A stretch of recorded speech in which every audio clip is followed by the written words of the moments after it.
O ministro Ramos, por favor, vamos prestar atenção. Muito obrigado. Senhor Gostou? Está ótimo. Senhores, bom dia. Essa reunião é por solicitação minha ao presidente da República, porque nós iríamos apresentar isso à imprensa, que não foi apresentado, e começaram uma série de especulações sobre esse plano de retomada. Então, eu solicitei ao presidente uma reunião com os ministros, porque o plano não vai ter efeito se todos os senhores não nos ajudarem, cada um na sua área, claro. Tá? Na hora que nós precisarmos das pessoas para a coordenação do plano, o Ministério que não colocar uma pessoa realmente que seja envolvida e tenha capacidade para poder coordenar e executar, esse Ministério vai ficar mais fraco e aí o plano todo fica meio capenga. Tá? É uma apresentação de 10 minutos no máximo, é somente isso. Eu pediria também aos senhores que a finalidade não é reunião de ministros para nós discutirmos nada, é simplesmente para apresentarmos o plano. Como é que saiu essa ideia? Então, eu estava conversando com diversos ministros, entre eles Rogério Marinho, o Tarcísio, inclusive o nome do plano, eu roubei do plano do Tarcísio, né? Pedi autorização a ele e roubei. É um plano Marshall brasileiro. Né? E eu comecei a observar que tinha plano do Ministério de Desenvolvimento Regional, que a economia tem plano, que a saúde tem plano, e não estava havendo uma coordenação, uma sinergia. Então esse foi o motivo dessa reunião aqui. Eu vou procurar ser bem breve no objetivo. Por favor, passa para mim. Muito bom. Passou tudo, acabou. Então vamos acabar. Você está no final errado, cara. Passa tudo, muito bem. Os senhores podem observar o seguinte. Eu comecei com o presidente. O problema, nós estávamos invertendo a questão de uma lógica de raciocínio. Nós temos um problema, né? Nós temos esse problema, temos que ver quais são as consequências negativas desse problema. Todo mundo sabia, sanitárias e econômicas. Ninguém tem dúvida, com reflexo em todos os ministérios. Mas o foco não é na solução do problema. O foco hoje, de uma maneira geral, é quem é o culpado. Tá? E nós queremos recolocar, vamos dizer assim, readequar isso aí para como o governo deve reagir a esse problema para achar uma solução para as duas consequências negativas que ocorrem. Próximo.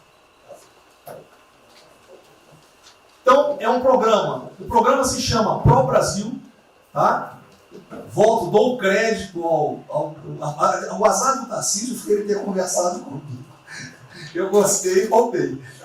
Né? Pro Brasil é um programa para integrar, aprimorar ações estratégicas. Os senhores vão ver que o foco ele não é de governo, ele é de Estado. Eu estou tentando fazer uma projeção de 10 anos. Tá? Nós vamos ter que fazer isso. Para a retomada do crescimento socioeconômico em resposta aos impactos relacionados ao coronavírus. Tá? Pode passar. As dimensões do programa são essas aí. Tá? Ele pega um modelo de governança, ele busca melhoria da produtividade, investimentos estruturantes e ações estratégicas do setor público. Vai. O programa se divide em duas etapas, ou duas partes. O Pro Brasil, deixa eu ver aqui que eu não estou conseguindo enxergar, ordem, e o Pro Brasil Progresso. Tá? O Pro Brasil Ordem, que você não imprimiu para mim, que eu agradeço, não, botou na página errada. Ele pega um arcabouço normativo, ele trata, essas são as medidas estruturantes dele. Vai ter que ter um arcabouço normativo, investimentos privados, segurança jurídica, jurídica e produtividade, melhoria no ambiente de negócios e mitigação dos impactos socioeconômicos. Na parte de investimento, ele foca em obras públicas, parcerias do setor privado.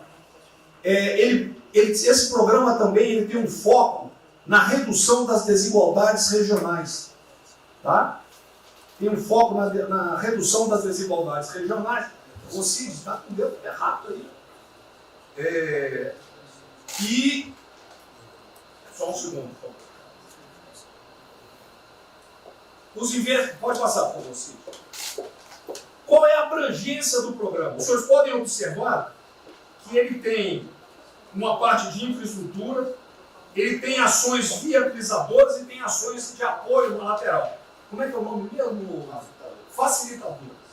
Então, observe, na infraestrutura, com foco particularmente nessas obras que estão paralisadas, esses investimentos que nós estamos perdendo, que estão paralisados. Ele pega infraestrutura de transporte e logística, desenvolvimento regional e cidades, pega energia, mineração, telecomunicações. No desenvolvimento produtivo, ele foca na indústria, agronegócio, serviços e turismo. Nas laterais, os senhores têm a parte de cidadania, capacitação, saúde, defesa, inteligência e segurança. Tem também cadeias digitais, indústria criativa e ciência. E nas viabilizadoras, que são transversais em toda a parte do programa, nós temos finanças e tributação, legislação e controle, meio ambiente e a parte institucional e internacional. Qual é o nosso time frame que nós estamos pensando aí? A estruturação do programa. Eu preciso que os senhores... Nós vamos fazer uma reunião, como os senhores podem ver. É a primeira reunião do grupo de trabalho, tá? Com todos os ministérios envolvidos. Na sexta-feira agora, tá? Os senhores vão receber o horário. E aí nós teremos, de maio a julho, a estruturação do programa. De agosto a setembro, o detalhamento do projeto. A partir de outubro, implantação em larga escala, tendo um foco prioritário naquelas ações que têm uma resposta mais imediata. Porque o brasileiro é o seguinte, na hora que nós lançarmos o programa, eles vão começar a cobrar resultado. Tá? Então eu tenho que ter alguma resposta para o público. E a efetividade dos processos de monitoramento, na realidade não está no final, ele está durante todo o processo. Tá? Passa mais um, Cid. Volta. Aí. O horizonte do programa, se os senhores observarem, nós estamos pensando num horizonte, né, até 2020, na verdade até 2030. Tá? Mas uma primeira fase dele, ele é faseado até o final desse primeiro governo, mas com um planejamento que prossiga nisso aí. Esse é o foco do que o trabalho que os grupos vão ter que apresentar. Ok? Pode passar a última, por favor.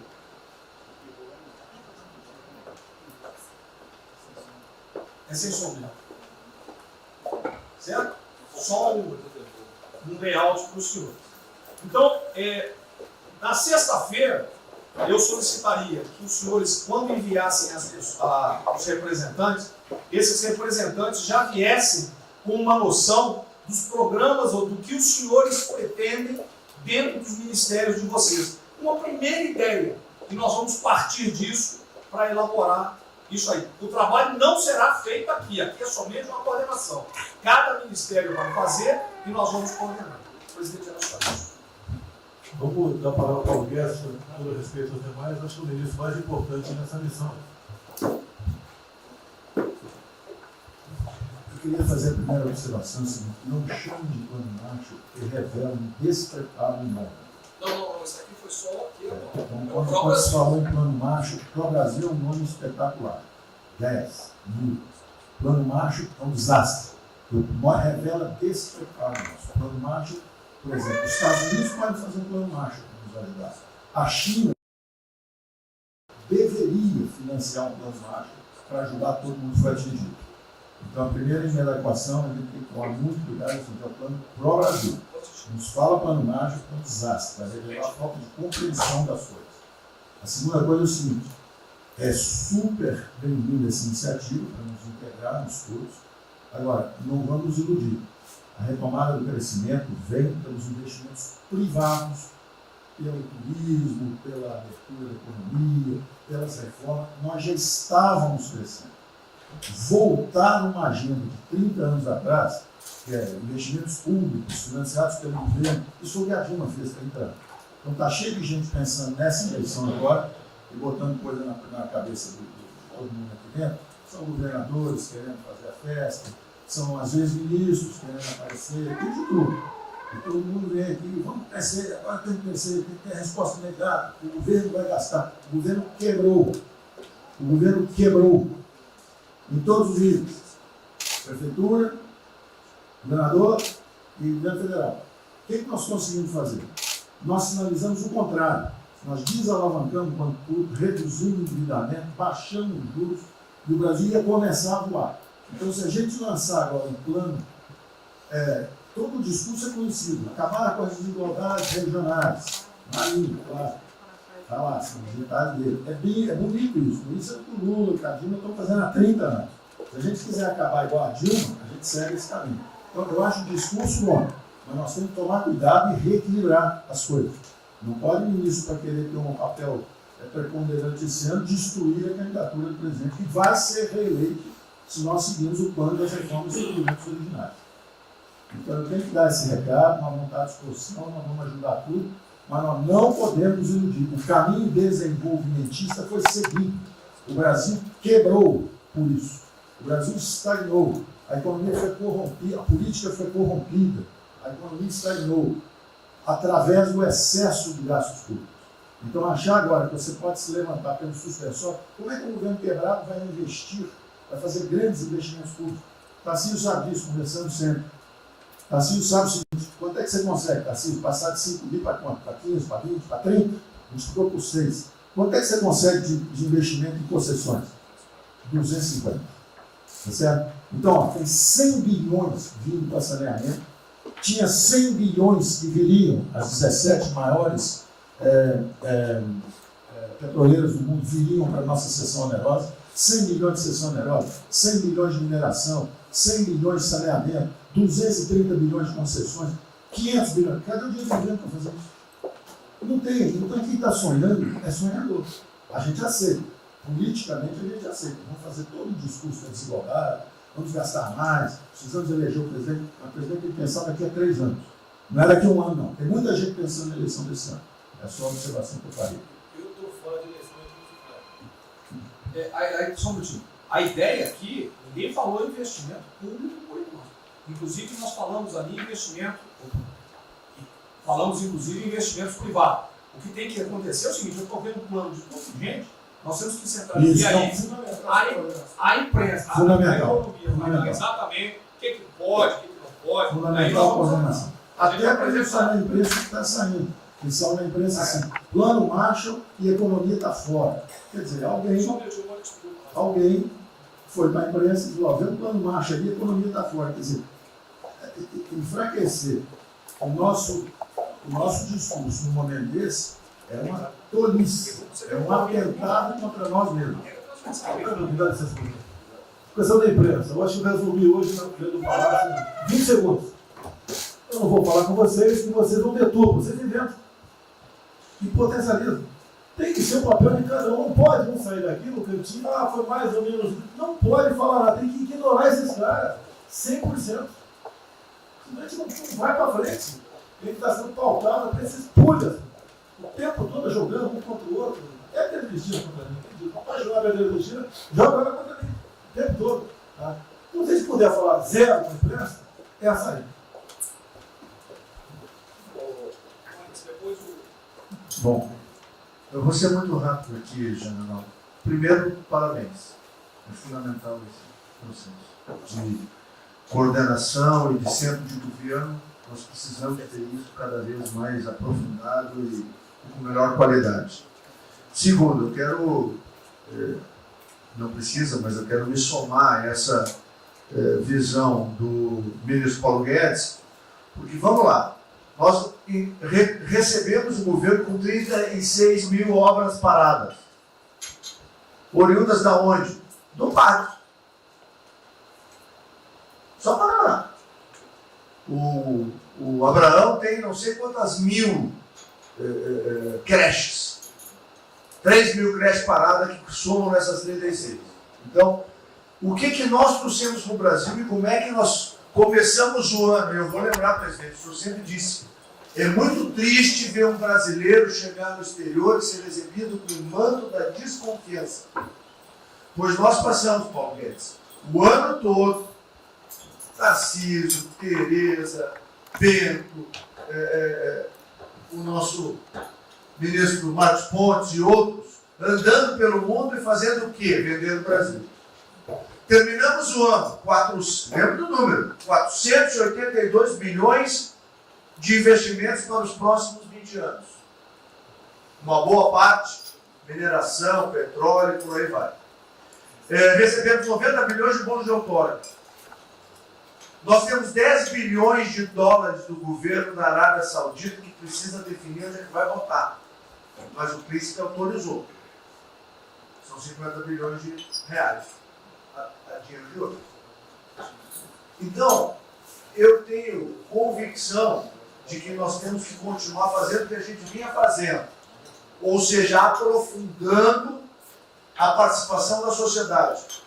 Nós temos uma coisa emblemática aqui, que é a Lei da Liberdade Econômica, que pela primeira vez na história do Brasil, desde que o Brasil é Brasil, o cidadão diante do Estado tem razão, até que o Estado prova ao contrário. Foi isso que fez os americanos, que há 200 anos atrás eram muito mais pobres do que nós, ser muito mais ricos do que nós. Então, o aprofundamento são sim das reformas, é sim ousar e ter uma reforma tributária que baixe o imposto no Brasil, reduz a carga tributária, estou falando sério. A gente nunca discutiu isso entre nós. Mas isso tem que caminhar para isso. Por quê? Porque aí nós damos fôlego à iniciativa privada para que ela faça o que tem que fazer e nós vamos ser mediadores desse processo. Apenas. E sinceramente, eu acho que todo o nosso esforço nos próximos dias tem que ser como é que nós mantemos a nossa linha, porque nós terminamos o ano, ministro Ernesto, ministro Tarcísio. O senhor foi recebido na associação, na Federação das Indústrias Alemãs com um slide que mostrava a 163 para os caminhões atolados e a 163 pavimentado.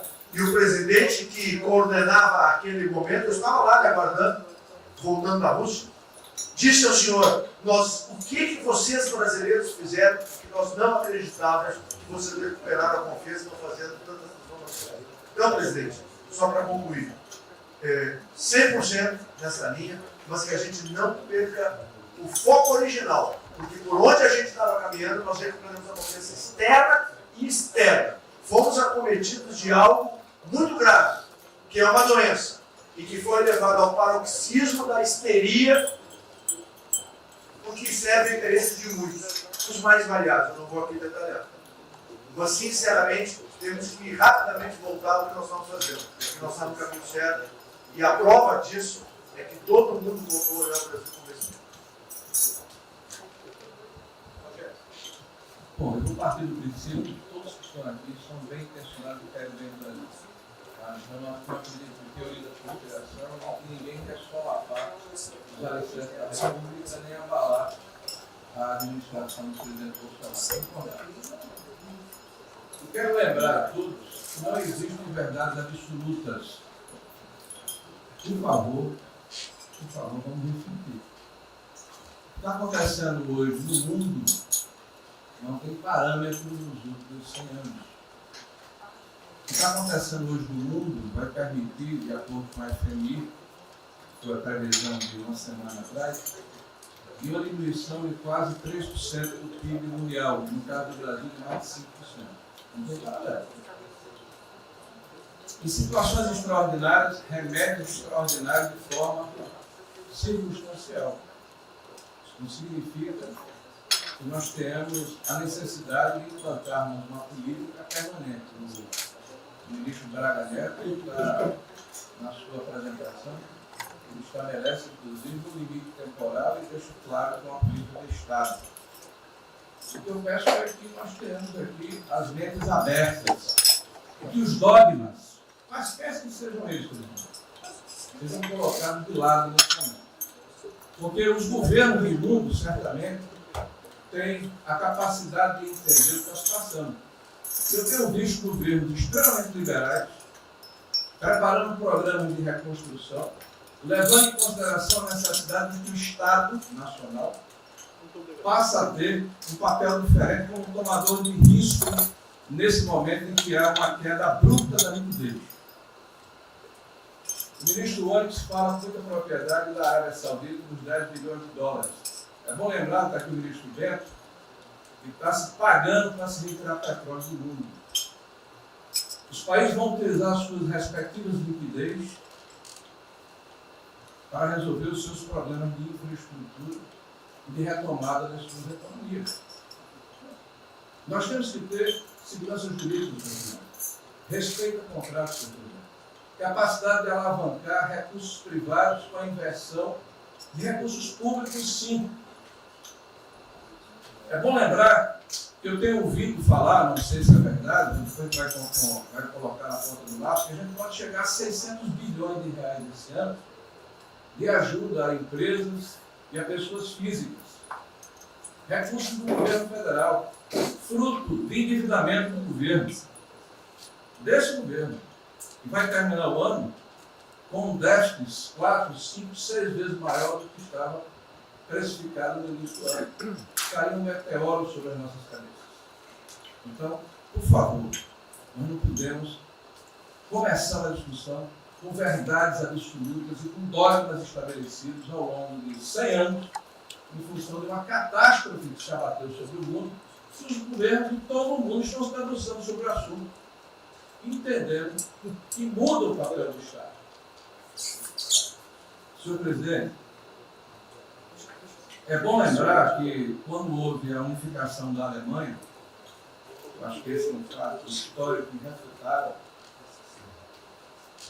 o Estado alemão entendeu e fez um pacto de que haveria necessidade de investir em capital humano e infraestrutura na Alemanha Oriental para diminuir desigualdades regionais.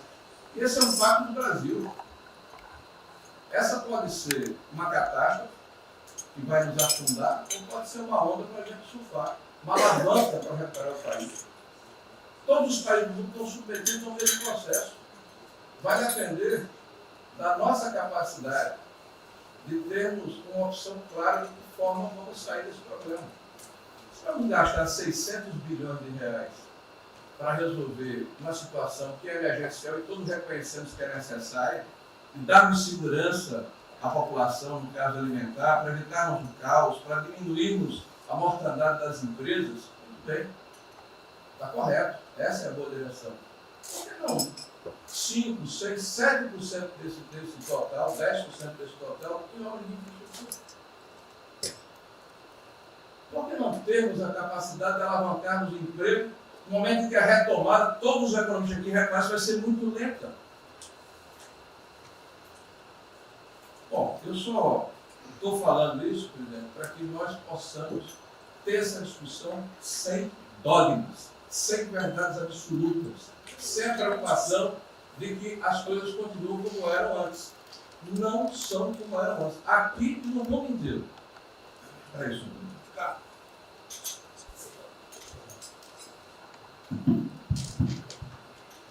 Nós temos a possibilidade, nesse momento que a atenção da imprensa está voltada quase que exclusivamente para o Covid, e daqui a pouco para a Amazônia, o general Mourão tem feito os trabalhos preparatórios para que a gente possa entrar nesse assunto da Amazônia um pouco mais calçado, mas não é isso que eu quero falar. A oportunidade que nós temos, que a imprensa não está nos dando um pouco de alívio nos outros temas, é passar as reformas infralegais de desregulamentação, simplificação, todas as reformas que o mundo inteiro, nessas viagens que se referiam ao Mix, certamente cobrou dele, cobrou do Paulo, cobrou da Tereza, cobrou do Tarcísio, cobrou de todo mundo. Da segurança jurídica, da previsibilidade, da simplificação. Essa grande parte dessa matéria, ela se dá em portarias e normas dos ministérios que aqui estão, inclusive o de meio ambiente.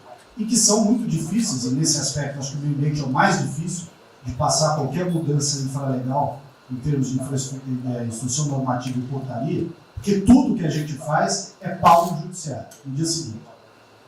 Então, para isso precisa ter um esforço nosso aqui, enquanto estamos nesse momento de tranquilidade no aspecto de cobertura de imprensa, porque só fala de Covid, e ir passando a boiada, e mudando todo o regramento, e simplificando normas de IFAM, de Ministério da Agricultura, de Ministério do Meio Ambiente, de Ministério disso, de Ministério daquilo. Agora é a hora de unir esforços para dar de baseada a simplificação regulatória que nós precisamos, em todos os aspectos. E deixar a AGU, o André não está aí, né?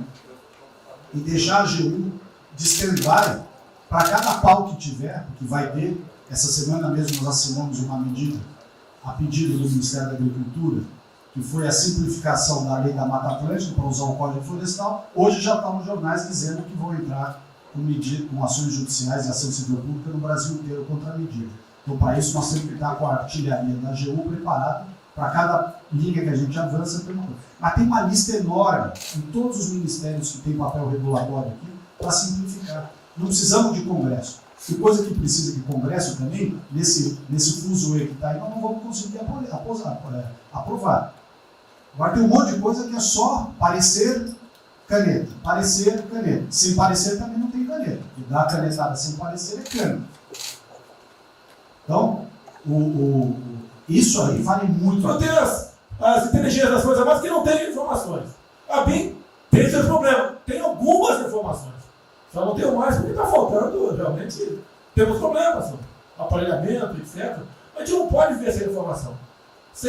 Quem é que nunca ficou atrás da porta ouvindo que seu filho ou sua filha está comentando? Tem que ver para depois que ela engravida, não adianta falar com ela mais. Tem que ver, depois que o moleque encheu os conos de droga, não adianta mais falar com ele, já era. A informação é assim. Eu estava vendo, estudando aqui semana aqui, como é que o serviço chinês secreto trabalha nos Estados Unidos. Qual a preocupação nossa aqui? É simples, meu irmão. Não deve falar publicamente. Deve falar como? Está todo mundo vendo o que está acontecendo?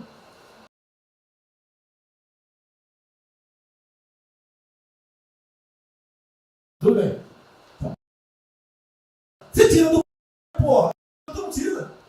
É uma realidade. Não adianta esconder mais, tapar o sol com a peneira. Vai em alguns ministérios, tem gente deles plantada aqui dentro. Então não quer zero. Precisamos dele para vender? Sim, isso precisa também de nós. Que se não precisasse, não estaria comprando a soja da gente, não. Precisam. E é um negócio, pô. E devemos aliar com quem tem alguma afinidade conosco, para a gente poder fazer valer a nossa vontade naquele momento. Não adianta se esconder aqui, depois tem um problema, daí liga para o tio, você fala, pô, cara, você me ignorou até hoje?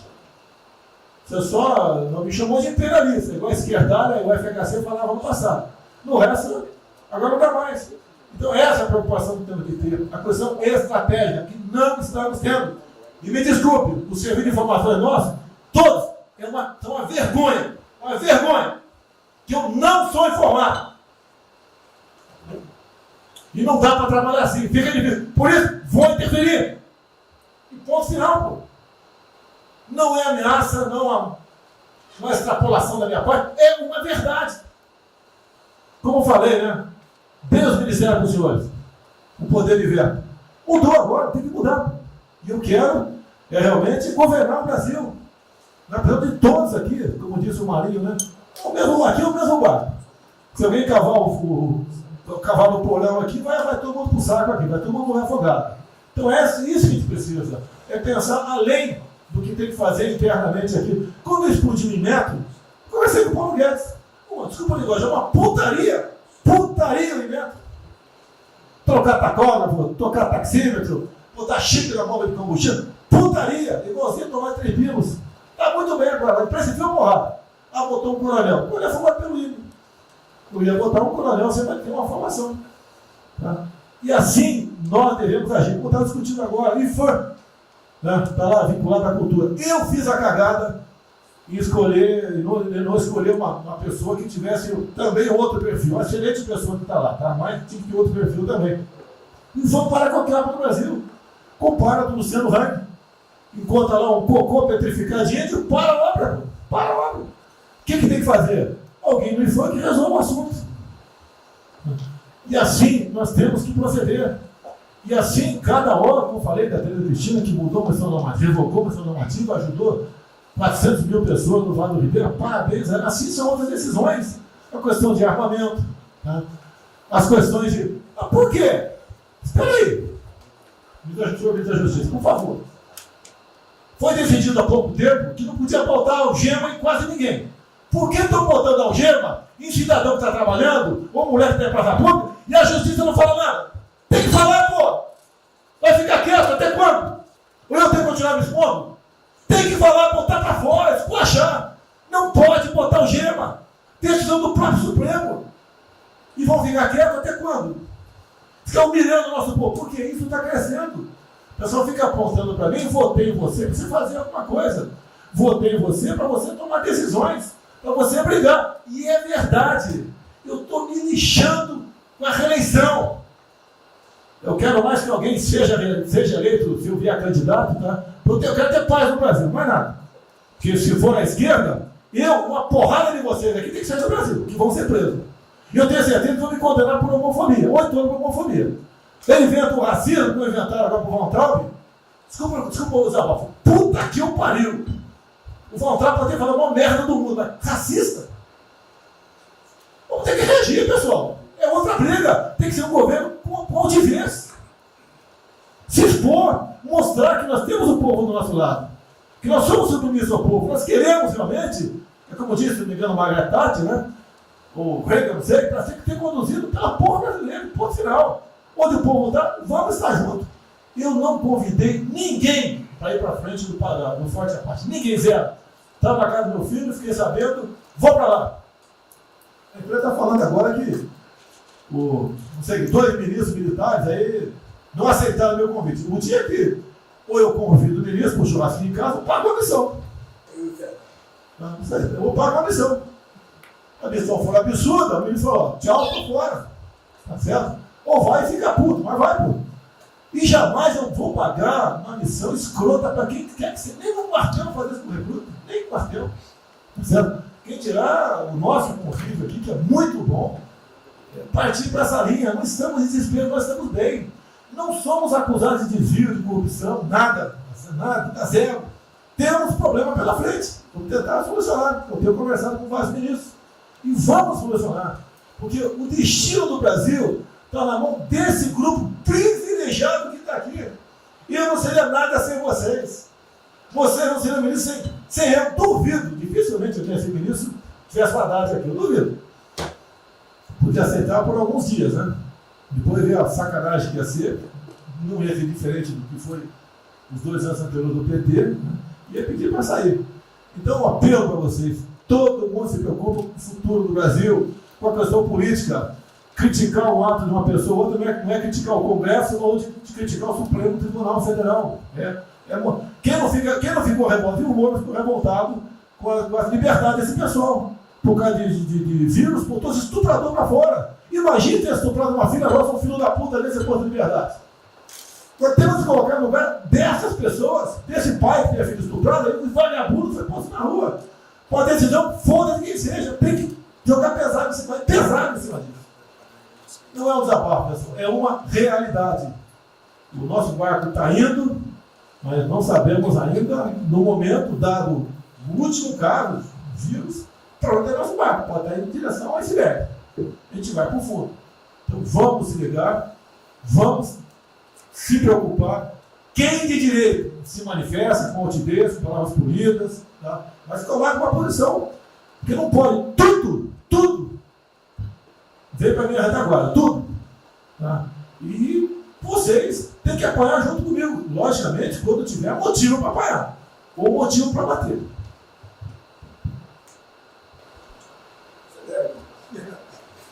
Não, eu já caí.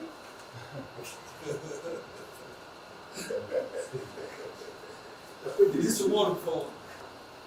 A sequência aqui é o seguinte: o ministro Moro, Montezano, o Nelson e o Paulo Guedes. Aí eu pediria só aos senhores que fossem pés. Você também. Paulo Guedes quer política e quer cobrar os salários. Depois do Moro. Bem, a primeira questão do plano ali que foi apresentado, fica aqui o registro do elogio. certo que ele tem que ser preenchido aí nos detalhes, existem as questões econômicas resolvidas pelo Ministério da Economia, a ser trabalhado também com as outras áreas econômicas. Só faria uma sugestão aqui, ministro, se pudesse colocar desde logo, em algum momento desse plano, alguma referência importante também à segurança pública e a controle da corrupção. Foram 2 temas centrais, né, nas últimas eleições, e são 2 temas que, embora, claro que o plano vai ficar sujeito aí ao detalhamento necessário, mas acho que é importante ter uma referência inicial para não parecer que nós estamos descurando desses aspectos específicos. Nós não entramos em detalhes, porque isso aqui, o senhor viu que todos os ministérios praticamente responderam, isso aí para mim viria no detalhamento do ministério, mas eu acho que politicamente cabe. Não, sim. Não, eu entendo que cabe no detalhamento, mas acho que uma referência, né, seria interessante.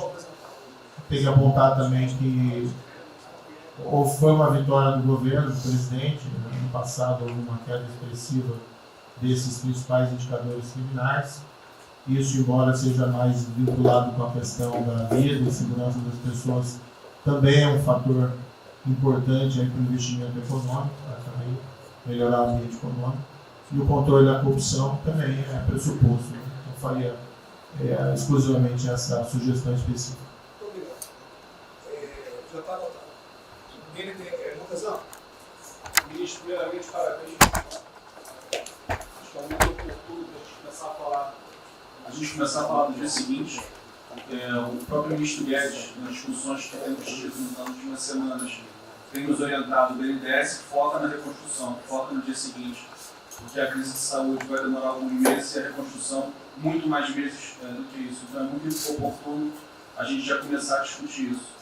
Segundo, aqui eu subscrevo as palavras do ministro Salles, o que a gente tem observado nos projetos e concessões, etc., uma parte crítica essa legislação para o funcionamento da máquina pública.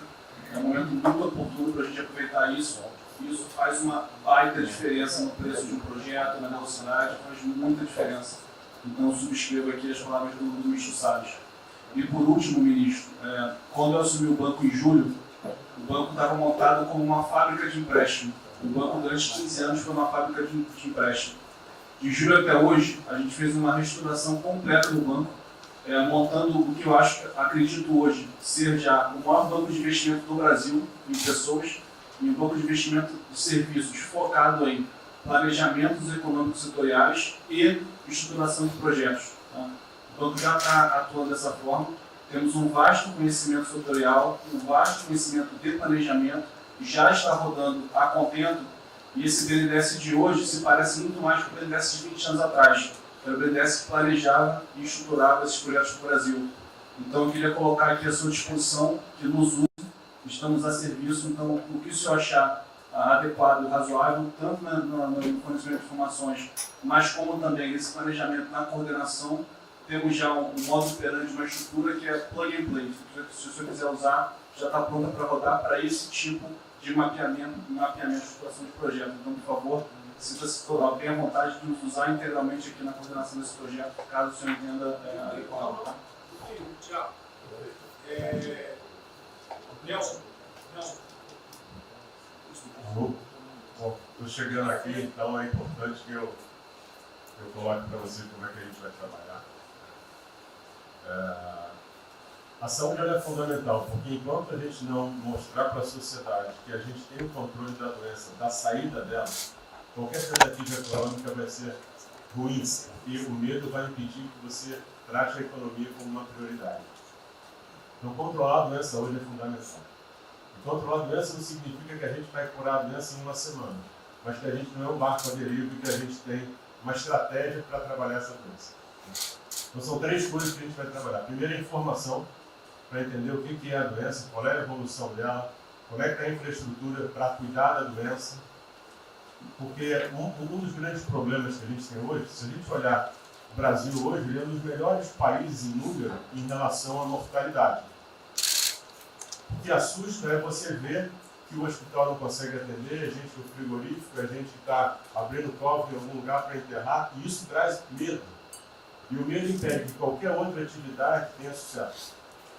Porque enquanto isso não for sanado, o restante vai ter muito pouca chance de ser comprado pela sociedade. A segunda coisa é estruturar a operação de cuidado. Então a gente vai investir em logística, vai investir na parte de compra e tentar melhorar o processo. Por quê? Porque se eu tiver os hospitais funcionando, eu vou ter os pacientes tratados, eu não tenho a sensação da crise, o medo melhora e o restante pode entrar. E a terceira coisa é a gente deixar claro um programa de saída do isolamento e do distanciamento. Não é que vai sair amanhã, mas a gente tem que ter um planejamento. Porque aí a gente realmente mostra que a situação está na nossa mão. Pode ser que demore um pouco, mas a gente está controlando esse processo e a gente não está sendo um barco à deriva.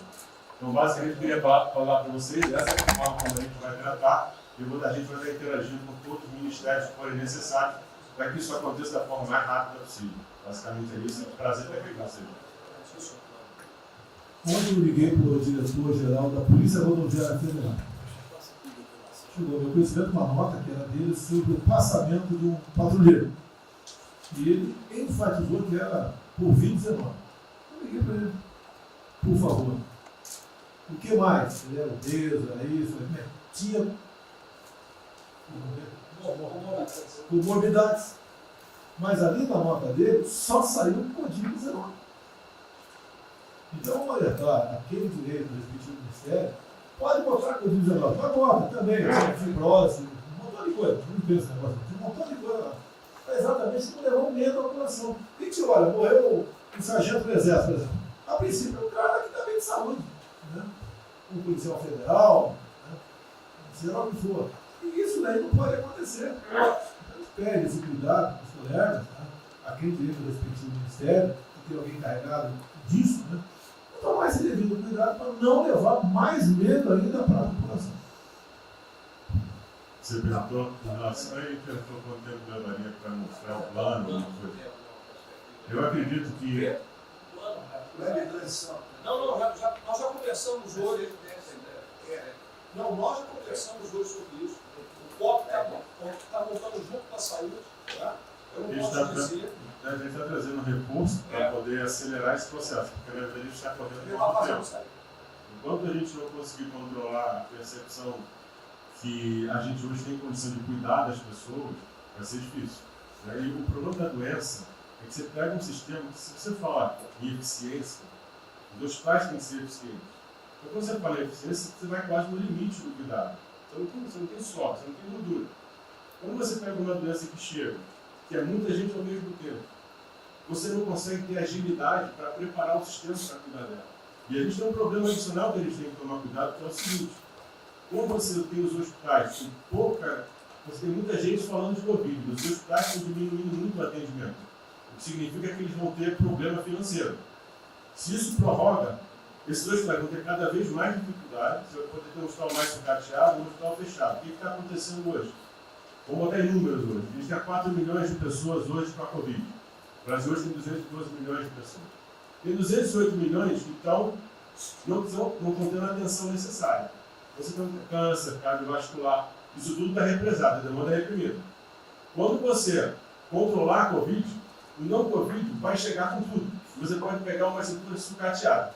Aí você só vai transferir o problema de primeiro, que vai ser o medo da Covid e o medo da não Covid. Então a gente tem que estar preparado para isso tudo. Então não é só trabalhar o curtíssimo prazo, a gente tem que preparar para essa segunda fase que vai chegar também.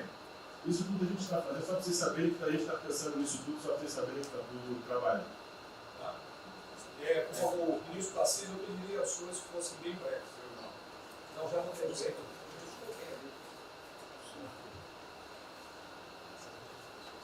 Só para louvar a iniciativa, acho que é importante essa coordenação da Casa Civil. Tenho certeza que é o que a sociedade espera isso de nós. A boa notícia é que a gente vem conversando com os investidores, eles estão interessados no nosso programa de concessão. Claro que a gente vai ter que ajustar alguma coisa nos projetos em função da percepção do nível de risco. E a gente vai fazer isso calibrando taxa de retorno, monitorando melhor agora a questão da demanda, né, reestimando a demanda dos projetos, mas a gente tem certeza que os projetos vão sair. Qual o cuidado que a gente tem que ter? A gente fala em 250 bi de investimento, só que concessão funciona o seguinte: o que a gente contratar agora, vai gerar investimento em 2023, 2024. Não é imediato. E a gente vai precisar de fazer alguma coisa imediata. E aí tem que ter a inteligência, porque também não adianta. Isso, pô, me dá lá 30 bi por ano. Eu não vou gastar, eu não vou usar. Eu não vou ter condição de fazer, de usar isso. Né? Porque nos períodos altos lá que a gente executou lá, a gente consegue ali ter uma capacidade operacional de executar 3, 14 bi, não há aqui. E a gente já tem muito orçamento por ano. Então, no final das contas, a gente fazendo as contas e vendo o que nós já temos de projeto pronto, o que é necessário, que agrega valor imediato. É um princípio Maranhão lá que leva a safra para o Porto de Itaqui, que se acabou. Ali eu posso fazer uma intervenção imediata. E o que a gente vai falar? Estou falando de pegar os 8 que a gente tem e agregar mais 3, mais 4. É essa aqui. Eu acho que isso é realmente necessário para gerar emprego, para dar a resposta que a sociedade está querendo e conjugando isso com o investimento privado. As duas coisas têm que andar juntas, né? E aí nós vamos dar um bom retorno. A gente está vendo o esforço que o BNDES está fazendo, a gente está fazendo um trabalho magnífico, trazendo o banco, trazendo o privado, o sindicato de bancos, para assumir uma responsabilidade que é deles também. O Banco Central injetou um monte de liquidez aí no sistema, para o dinheiro não ficar empossado, e aí preservando o caixa para atuar, né, nesses projetos de infraestrutura que vai ser fundamental. Então, eu acho que é essa linha que nós precisamos ter, né? E tivemos aí 2 caras aí na história recente que pegaram terra arrasada e entraram para a história. Um foi o Roosevelt, o outro foi o Churchill. O terceiro vai ser o Bolsonaro. Primeiro Guimarães,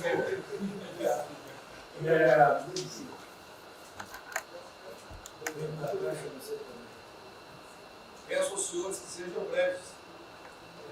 São só 5 pontos muito rápidos. Primeiro, presidente, o maior programa da história do mundo de inclusão social, digital, que nós estamos fazendo nesse governo, pessoas que tomavam dinheiro a 25% ao mês. Quer dizer, todos os ladrões lá, PT, PMDB, PSDB, aquela ladroagem toda, 25% ao mês. E ninguém se indigna. Esse governo se indignou, o governo dos liberais. Então, assim, acho que a gente está com problemas narrativos. Hoje de manhã, por exemplo, o pessoal da Band queria dinheiro.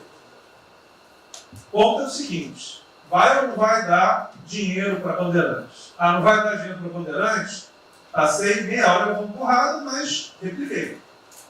E falei: olha, vocês estão em casa? Eu tenho 30 mil funcionários na rua.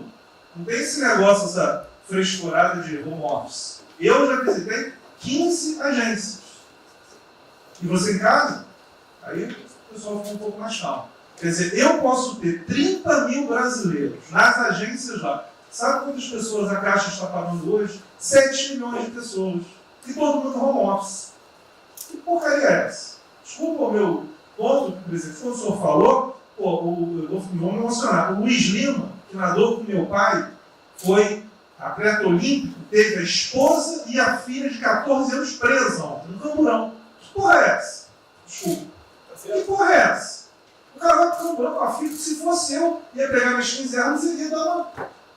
Eu ia morrer. E se a minha filha fosse pro Camburão, eu ia matar ou morrer. Que isso? Estava nadando, é uma atleta olímpica. Você tira a pessoa está nadando com 14 anos. Eu tenho uma filha Maria de 14 anos. Se a minha filha fosse pro Camburão, ou eu matava ou morria. Isso. E a esposa do Luiz Lima nem usou o fato de ser esposa de um deputado federal. Mas assim, foi calado, saiu é aquele governador roubando para direito. Está tudo quanto é lado. Então o governador rouba, aí ele sai prendendo todo mundo e fica tudo isso por isso mesmo. Aí a gente faz o maior programa da história da humanidade de inclusão de pessoas que recebiam 25% ao mês cobrado. PSDB, PT, PMDB, aquele grupo todo. Na hora de privatizar, todo mundo, com 200 milhões, 300 milhões, tem vice-presidente da Caixa que eu expulsei dos 120, 105 eu tirei. E se o senhor precisar, obviamente, meu chefe, o ministro Paulo Guedes, ele decide. Não tem problema. Inclusive, porque o que acontece? Se roubar, eu vou ligar para o ministro Moura para aprender. Agora, se precisar de um diretoria, não sei o quê, desde que sejam honestos, o ministro Paulo Guedes é que decide, etc. Mas dos 120, eu tirei 105. E na Caixa, não tem desonestidade, até onde eu saiba. Mas, assim, eu acho que a gente está levando muita porrada, presidente. E, de novo, não estou dizendo de ninguém, só leva porrada. Agora tem limite. Desculpa, todo lugar que eu vou, as pessoas normalmente são educadas. Mas a paciência chega no limite, obviamente não dessa maneira, eu acho que tem um ponto. Nós estamos emprestando 154 bilhões de reais, mas só um ponto que eu acho importante. Tarcísio é super meu amigo e ele é muito esperto. Qual que é o grande ponto que a gente tem que evitar? O cara está quebrado, já estava quebrado antes e quer lançar uma lesinha. Então, assim, claramente tem que ajudar, eu concordo. Tanto que nós emprestamos 43 bilhões de reais para o segmento imobiliário. 1,5 milhão de pessoas deixaram de ser demitidas. Agora não é para todo mundo, não. Aquela empresa que já estava quebrada antes, por que a gente vai dar uma lesinha? Então, este ajuste fino é importante, os bancos têm que fazer. Por quê? Último ponto que eu falo. Já estou sendo processado também, no mais de 2 anos para a cadeia, por causa do auxílio emergencial. Sabe o que tem? Tem gente do TCU dizendo que a gente está ganhando muito, e tem gente dizendo que a gente está ganhando pouco. Ferrou. Ou seja, tem gente querendo me prender porque está dizendo que a gente está ganhando muito. E tem gente querendo me prender, que são aqueles caras lá que estavam antes, ganhando pouco. Vou acabar sendo preso, mas o que a gente não vai fazer? Deixar 30, 40, 50 milhões de pessoas passarem fome. Então, é só o meu recado dizendo o seguinte: a Caixa, o banco de todos os brasileiros. Poxa, a gente está com 30 mil pessoas. Eu passo ligando 45 pessoas na Caixa que tiveram coronavírus. 2 faleceram, um, na verdade, com 70 anos já estava aposentado, e outro. A pessoa, eu chorei mais do que a pessoa, a mãe. Uma pessoa em 30 mil que estão o dia inteiro. E eu já falei para minha esposa, se tiver qualquer coisa, eu vou tomar 1 litro de hidrocloroquina, aquelas coisas todas. Então, assim, eu acho que a gente está, só o último ponto, numa questão de histeria coletiva. Quer dizer, eu posso ter 30 mil funcionários da Caixa pagando 7 milhões hoje, 2 milhões na segunda, ontem a gente abriu 800 agências, vamos abrir no sábado, no domingo, 2 horas antes. Então, o que a imprensa quer? Que você pague e dane-se os funcionários da Caixa. Mas se morrer 2, Jornal Nacional, presidente Bolsonaro e presidente Pedro, irresponsáveis porque abriram. A gente só vai dando porrada. Agora, realmente, meu ponto é inaceitável, foi a primeira vez que aconteceu. Eu conheço a Milena, o Mini, atleta olímpico. Quer dizer, um atleta olímpico, a esposa atleta olímpica, a filha de 14 anos no camburão. Eu não sei se eles botaram lá atrás ou no meio. E aí você solta o estuprador, então acho que realmente tem uma questão. De novo, quero só reforçar uma coisa. O ministro Moro, em um dia, resolveu um problema muito importante. Muito obrigado, ministro. O que aconteceu? Os guardas, né, os que ficam dentro da agência, não poderiam, pela legislação, ir para fora. O que aconteceu? O ministro, 5 horas, resolveu o problema. Então, nos próximos 90 dias, os atendentes da Caixa Econômica Federal, os guardas, vão poder ir para fora para ajudar a fila. Ou seja, tem uma fila, tem 250 agências e tem 500 pessoas na fila. E aí, com a ajuda do ministro Moro da Polícia Federal, eles emitiram uma portaria. Então, só para finalizar, quero agradecer, ministro. Só um registro aí, até foi fácil de resolver, foi a Polícia Federal que resolveu. Ministro Ernesto, por favor. Volta a pedir que seja com eles. Obrigado. Rapidamente, sobre o plano. A dimensão internacional do plano, evidentemente, é fundamental, já está aqui contemplado. Eu queria mencionar o seguinte: eu acho que é fundamental que essa dimensão internacional não seja simplesmente uma adaptação nossa ao cenário internacional, mas que ela leve em conta a capacidade que o Brasil hoje tem de influir o desenho de um novo cenário internacional. Eu estou cada vez mais convencido que o Brasil tem hoje as condições e a oportunidade de se sentar na mesa de 4, 5, 6 países que vão definir a nova ordem mundial. Um dia, na conversa do presidente com o primeiro-ministro, o indiano disse que vai ser tão diferente o pós-coronavírus, o pré, quanto o pós-segunda guerra, o pré. Eu acho que é verdade. E assim como houve um Conselho de Segurança que definiu a ordem mundial, 5 países depois da Segunda Guerra, vai haver uma espécie de novo Conselho de Segurança, e nós temos dessa vez a oportunidade de entrar nele e acreditar na possibilidade do Brasil influenciar e ajudar a formatar um novo cenário. E esse cenário, acho que tem que levar em conta o seguinte: estamos aí revendo os últimos 30 anos de globalização. Vai haver uma nova globalização. O que aconteceu nesses 30 anos? Foi uma globalização cega para o tema dos valores, para o tema da democracia e da liberdade. Foi uma globalização que a gente está vendo agora, criou um modelo onde no centro da economia internacional está um país que não é democrático, que não respeita direitos humanos, etc. Essa nova globalização acho que não pode ser cega. Tem que ser uma globalização, tem que ser uma estrutura que leve em conta, claro, a dimensão econômica, mas também essa dimensão da liberdade e do valor. E da mesma maneira, acho que o plano está apontando para isso, na nossa dimensão nacional, também não pode ser um plano cego para essas dimensões daquilo que nos traz, né, que traz o projeto do presidente. E é não simplesmente a eficiência, a pujança, o crescimento econômico, mas a liberdade, o combate à corrupção, a reinvenção do Brasil livre, dessas mazelas que não é distinção. Obrigado. Obrigado, Francisco. André Campos. É o último. Não, é bem nada. É só vou voltar na história. Vou voltar aqui na história breve e lembrar que no fim do governo Dilma a taxa de juros era 14,5%, a curva, mas a taxa longa era 20%. E aí quando a gente olha o que aconteceu e o que proporcionou a taxa de juros cair, é interessante, porque teve um dia, 18 de agosto, saiu uma manchete no jornal que todos os elementos apontavam que ia ter o teto de gastos. Naquele dia, a curva de juros começou a cair e foi quando depois o presidente do Banco Central anterior começou a cair os juros. Ele caiu os juros até o nível de 6,5%, estabilizou, teve a incerteza das eleições, com a incerteza do PT poder voltar, a taxa piorou. Depois, curiosamente, quando o mercado entendeu que ia ter a Previdência, foi quando abriu espaço para colocar os juros novamente. Então, a razão dos juros ter ido de 14,5%, 15%, 20% para o que está hoje foi o fato da sociedade e do mercado ter entendido que o governo ia ter disciplina em relação às contas públicas. Isso a gente não pode esquecer. Tá? Me permite, Roberto, você está dizendo aí que não só a Selic tem como a taxa longa, nós devemos basicamente a PEC do teto, é isso? Isso. Estou dizendo exatamente isso. E depois também a Previdência. Então, dito isso, eu acho que é importante a gente passar essa mensagem. Um outro tema só, aí, em relação ao plano, 3 pontos só que eu acho importantes. A gente tem feito reuniões entre os banqueiros centrais de vários países do mundo, quase todas as semanas.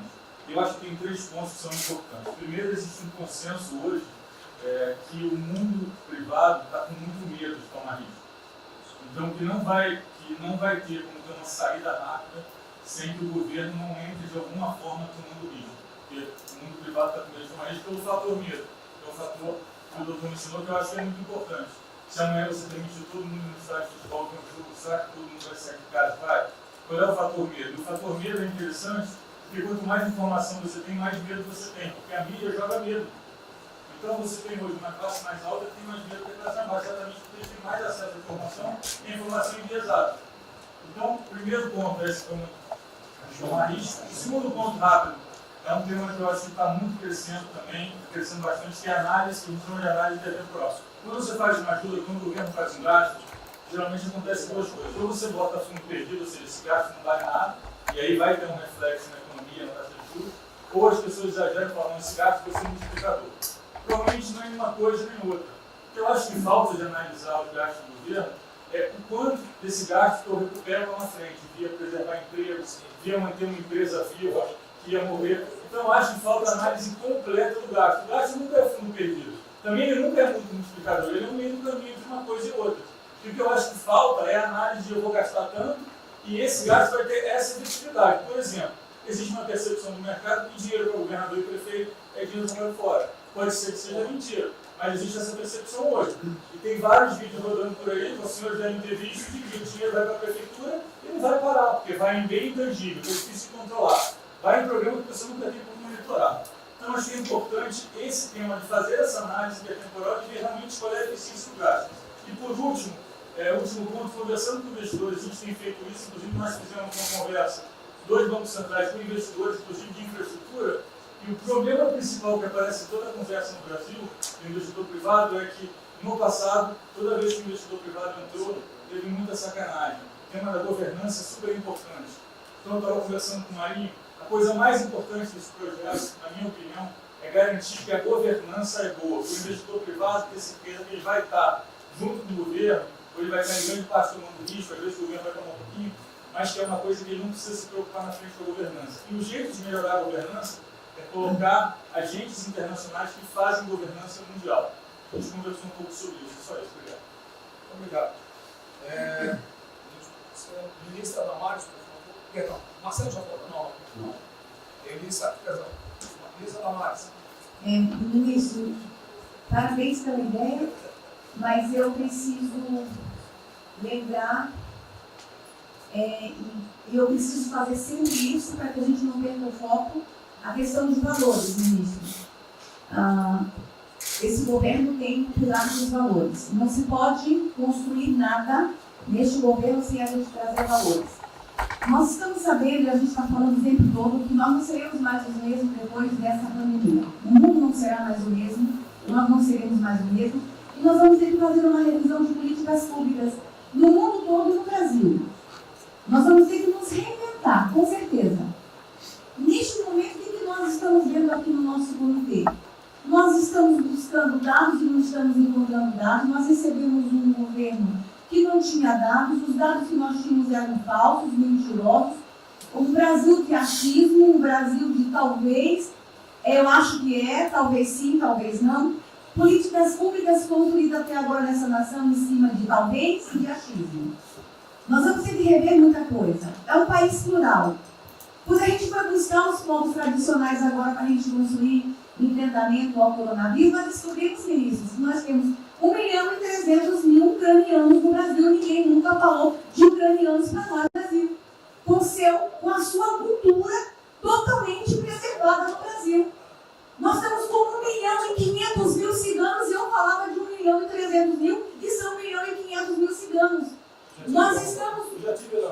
Então, presidente, nós vamos ter que rever muita coisa na aplicação das nossas políticas públicas no Brasil.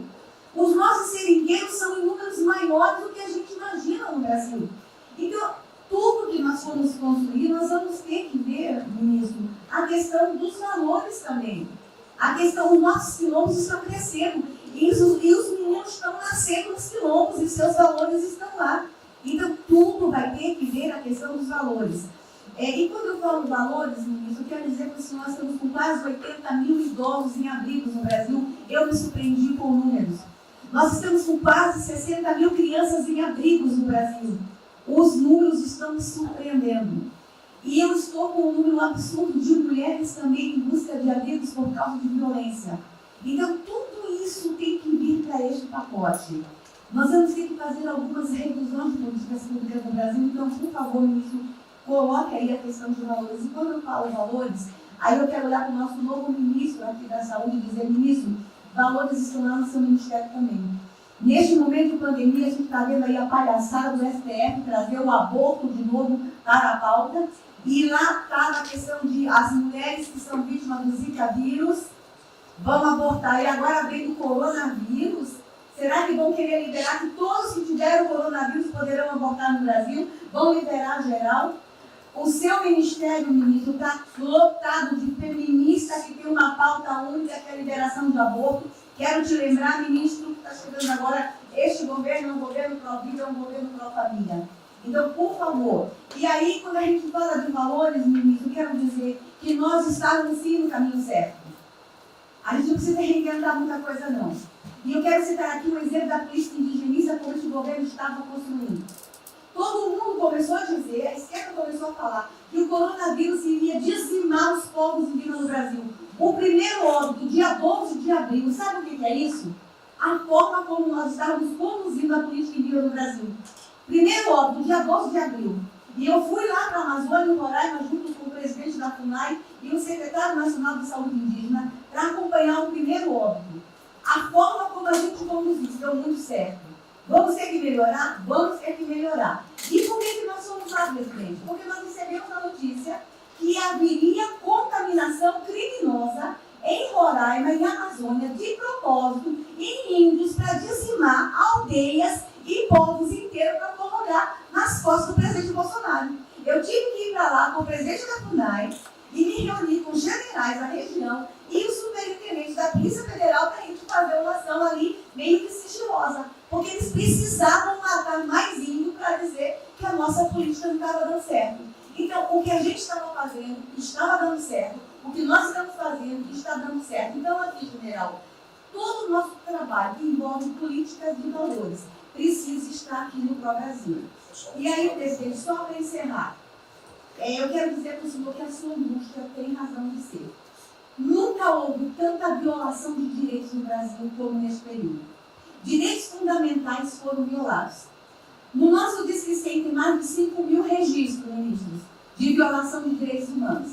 Mas o senhor tem uma milícia de direitos humanos e uma equipe muito corajosa. São mais de 5 mil procedimentos e ações que estão sendo construídos. Governadores e prefeitos responderão ao processo. Idosos estão sendo algemados e jogados de camburões no Brasil. Mulheres sendo jogadas no chão e sendo algemadas por não terem feito nada. Nós estamos vendo padres sendo multados em R$90 mil porque estavam indo da igreja com 2 fiéis. A maior violação de direitos humanos da história do Brasil nos últimos 30 anos está acontecendo neste momento. Mas nós estamos tomando providências, a pandemia vai passar, mas governadores e prefeitos responderão processos. E nós vamos pedir, inclusive, a prisão de governadores e prefeitos. E nós estamos subindo o tom.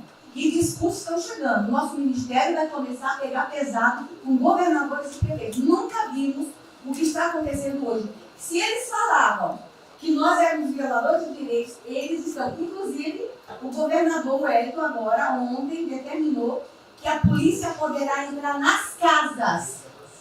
Vocês não imaginam o que ele vai fazer. Poderá entrar assinou. A polícia poderá entrar na casa sem mandato. Então, assim, as maiores violações estão acontecendo nesses dias. Então, nós estamos fazendo enfrentamento de mais de 5 procedimentos. O nosso ministério já tomou a iniciativa e nós estamos pedindo, inclusive, a prisão de alguns governadores. Então, está aí algumas respostas. Valores, por favor. Valores. Posso falar? Pode. Vamos ver mais. Houve aqui uma apresentação, uma representação do ministro Paulo Guedes, que a senhora vai receber mais dinheiro. Obrigada. Ministro Marcelo, por favor. Obrigado, vou ser bem breve também. Primeiro, parabenizar o ministro Braga Neto pelo... Eu queria só dizer uma coisa seguinte, eu fico bem, cara. Não é trabalho meu, é trabalho da equipe e eu roubei ideia de um monte de gente. Eu roubei ideia aqui, ali, eu roubei ideia. Tá? Eu aproveitei a ideia, só pode ter. Um cronograma importante do projeto, obviamente, todos os ministérios, como o Ministério do Turismo também, já estamos finalizando até amanhã esse programa de retomada. E, presidente, o turismo, obviamente, ele tem uma importância muito grande para a economia, o Paulo Guedes sabe disso, mais de 8%, ou seja, quase 10% do PIB nacional é turismo. E o presidente falou que vai extinguir o Ministério porque o turismo acabou. Agora precisa do Ministério mais do que nunca, presidente. O turismo ele vive numa crescente muito importante. No ano de 2019 cresceu 2,6%, enquanto a economia cresceu 1%, gerou 163% a mais de emprego do que o ano de 2018. E, obviamente, no meio dessa pandemia, foi o primeiro a ser impactado de forma brutal. O Rogério Marinho sabe bem disso e nos ajudou muito aí. Quero aproveitar para agradecer o Paulo Guedes, a Marinho também, que nos ajudou muito nesse processo, de contemplar, ou seja, de ter um plano de ação que viesse evitar o desmonte do setor do turismo, porque grande parte das empresas do turismo passou do fluxo de caixa de 100 para 0 de um dia para o outro. Então, ações como a suspensão de contrato de trabalho, o ministro Moro também agradeço, teve uma ação fundamental para o setor, que foi uma medida provisória que contemplasse ambas as partes, tanto o consumidor quanto as empresas, através da Senacom, que impediu judicializações em massa, porque aquela pessoa que comprou o ingresso de um show ou um pacote turístico, ela, se fosse para cima das empresas ainda para pedir um reembolso de imediato, isso seria catastrófico, geraria mais desemprego ainda. Então, essa medida provisória garantiu que as empresas pudessem ter um fôlego, um prazo aí de até 12 meses para fazer esse reembolso. O terceiro ponto foi a questão dos créditos, que está terminando de ser fechado junto ao BNDES, agradeço muito aí também o Montesano, a Caixa Econômica também, o Pedro, o ministro Paulo Guedes, que o entrave maior estava na questão das garantias, mas a gente está conseguindo finalizar esse modelo de crédito para contemplar a todos, desde o MEI ao micro, pequeno, médio, o grande empresário do Brasil do setor turístico. O setor, presidente, ficou muito feliz, se sentindo contemplado com todas essas ações e medidas por parte do governo federal. O setor do turismo no Brasil fizeram cartas com as principais associações agradecendo a postura do governo federal em relação a isso. Eu quero, presidente, falar um assunto aqui que talvez seja muito polêmico, mas eu acho que é importante esse debate nesse momento. Aí eu falo também para a ministra Damares, que eu sei que é uma pauta muito sensível também a ela, que é a questão, presidente, porque o Ministério do Turismo agora tem que ter um planejamento de atração de investimentos, que é o que gera emprego, renda, é o que ajuda, obviamente, a economia do Brasil. E para isso, presidente, eu acredito que é um momento propício nesse planejamento da retomada discutir os resorts integrados. Não é legalização de jogos, não é bingo, não é caça-níquel, são resorts integrados. Obviamente, presidente, uma pauta precisa ser construída, ainda mais estou olhando para o cara aqui para mim. A pauta precisa ser construída com as bancadas da Câmara, tanto a evangélica quanto a católica, mostrando ou desmistificando vários mitos que giram em torno disso. Não sei se o ministro Paulo Guedes concorda. Nós temos a possibilidade de atrair pelo menos 40 bilhões de dólares para o Brasil só de outorgas, de investimentos imediatos para essa pauta. Mas o que precisa ser feito, presidente, é realmente desmistificar a questão de evasão de divisas, de lavagem de dinheiro, de tráfico de drogas, e para isso eu sugeriria que nesse debate pudéssemos contar com o Ministério da Justiça, através da Polícia Federal, o Ministério Público na mesa, a Receita Federal, os órgãos de controle, mas obviamente, presidente, uma pauta que só levaremos para frente se a gente conseguir pacificar ou nos fazer entender pela bancada evangélica, pela bancada católica, para que não haja uma distorção na comunicação disso. Tem que ser um projeto muito bem feito, que eu acredito que pode ser, nesse processo da retomada, uma grande oportunidade para o Brasil atrair grandes complexos, dos quais apenas 3% são utilizados para os cassinos. E outra, isso não tem impacto diretamente nenhum na família dos trabalhadores brasileiros. Tá mundial. Não, não é bem isso não. Eu vou ter que começar a desmistificar para dar mais aqui. Então, presidente, aqui, não estou dizendo que a gente tem que colocar isso como um projeto de governo, obviamente, mas abrir esse debate em torno dos resorts integrados. E para finalizar, presidente, o ministro Nelson, prazer estar aqui com a sua primeira vez, a gente fez um projeto muito bem elaborado, dentro do comitê de operações, que visa fazer com que os hotéis possam abrigar os profissionais de saúde, e só os profissionais de saúde. A questão do anterior do Ministério, por 2 vezes eu mandei a mensagem, não se manifestou, não se interessou, mas eu acredito que é um projeto que pode, sobretudo, trazer para o governo federal uma boa visibilidade com essa preocupação de quem está na linha de frente de combate, que são os profissionais de saúde. Visando 2 coisas, eu já vou terminar, que é primeiro melhorar essa logística do profissional de saúde, que sempre tem um hotel próximo ao hospital, aos hospitais, e também a preservação da família desses profissionais, mostrando, obviamente, a sensibilidade do presidente Jair Bolsonaro na preocupação com essas vidas desses profissionais. Obrigado. Parece que é hoje, às 16 horas. Hoje, então, uma reunião marcada para a gente discutir isso aí. Saúde e turismo. Penúltimo debatedor, ministro Maicon. Obrigado. Em 3 anos, obrigado. Em 3 anos, através do Onix, eu conheci o presidente. Nesses 3 anos eu não pedi uma única conselho, não tentei promover minha carreira, Me ferrei na física, ameaça de morte na universidade. E o que me fez, naquele momento, embarcar junto, era a luta pela liberdade. Eu não quero ser escravo nesse país. E acabar com essa porcaria que é Brasília. Isso aqui é um campo de corrupção, de privilégio. Eu tinha uma visão extremamente negativa de Brasília. Brasília é muito pior do que eu podia imaginar. As pessoas aqui perdem a percepção, a empatia, a relação com o povo. Se sentem inexpugnáveis. Eu tive o privilégio de ver a mais da metade desse time chegar. Eu fui secretário executivo do ministro Onix. Eu acho que a gente está perdendo um pouco desse espírito. A gente está perdendo a luta pela liberdade. É isso que o povo está gritando. Não está gritando para ter mais Estado, para ter mais projetos, para ter mais... O povo está gritando por liberdade. Ponto. Eu acho que é isso que a gente está perdendo. Está perdendo mesmo. O povo está querendo ver o que me trouxe até aqui. Eu, por mim, botava esses vagabundos todos na cadeia. Começando no STF. E é isso que me choca. É só isso, presidente.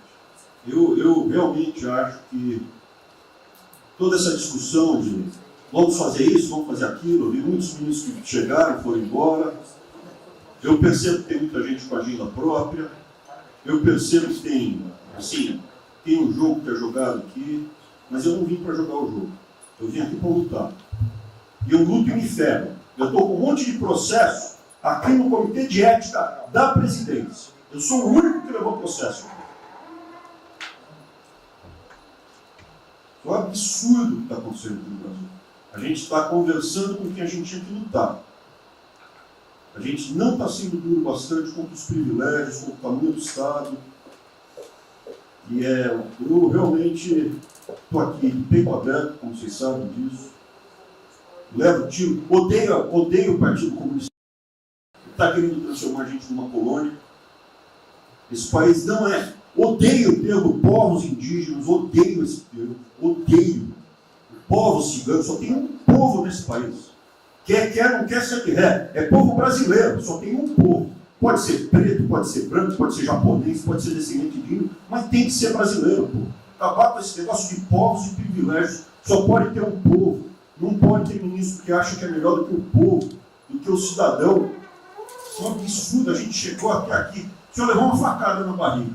Fez mais do que eu, levou uma facada. Mas eu também estou levando quantidade e estou correndo risco. E fico escutando esse monte de gente defendendo privilégio, teta. Entendeu? É isso. Negócio, empréstimos. A gente veio aqui para acabar com tudo isso, não para manter essa estrutura. E esse é o meu sentimento extremamente chateado que eu estou vendo. Essa oportunidade se perder. Eu sou, evidentemente, eu estou no grupo dos ministros que está mais ligado com a militância, evidente que eu era militante. Eu estava militando de peito aberto, continuo militando, do ponto de vista de carreira. Eu poderia ter tentado me dar bem. Não foi isso que eu fiz. Não foi isso que eu fiz. Sei que isso daqui é um palácio, existem intrigas palacianas, estou sendo muito franco. E a gente pode sim perder a liberdade, perder esse país. Ninguém vai se dar bem se a gente perder esse país. Quem vai se dar bem são pouquíssimas famílias. Pouquíssimas famílias. Não se iludam. Não se iludam. É isso. Deixa eu complementar aqui. O que o Ventório está falando, eu estou com 65 anos, a gente vai se aproximando do que não deve. Eu já tenho me policiado tocante a isso daí. São pessoas aqui em Brasília, os três poderes, que não sabem o que é povo. Eu converso com alguns, não sabem o que é um feijão com arroz, não sabem o que é um supermercado, esqueceu. acho que o dinheiro cai do céu. Eu estou com meus privilégios garantidos, meus 100 mil por mês, em média, 100 mil por mês, né? Legalmente. E acho que isso não vai acabar nunca. Como alguns acham que a liberdade, qual é desse cara? Tá maluco? Eu estou vendo mais antigo aqui, o João Heleno aqui. Ele sabe o que é que foi 64. Muitos aqui não sabem. Essa cambada que tentou chegar no poder de 64, se tiver chegado, ele estava fudido todo mundo aqui. Cortando, eu estava felicíssimo cortando cana, ganhando $20 por mês. Não pode esquecer disso. Nós não podemos esquecer o que é esse povo.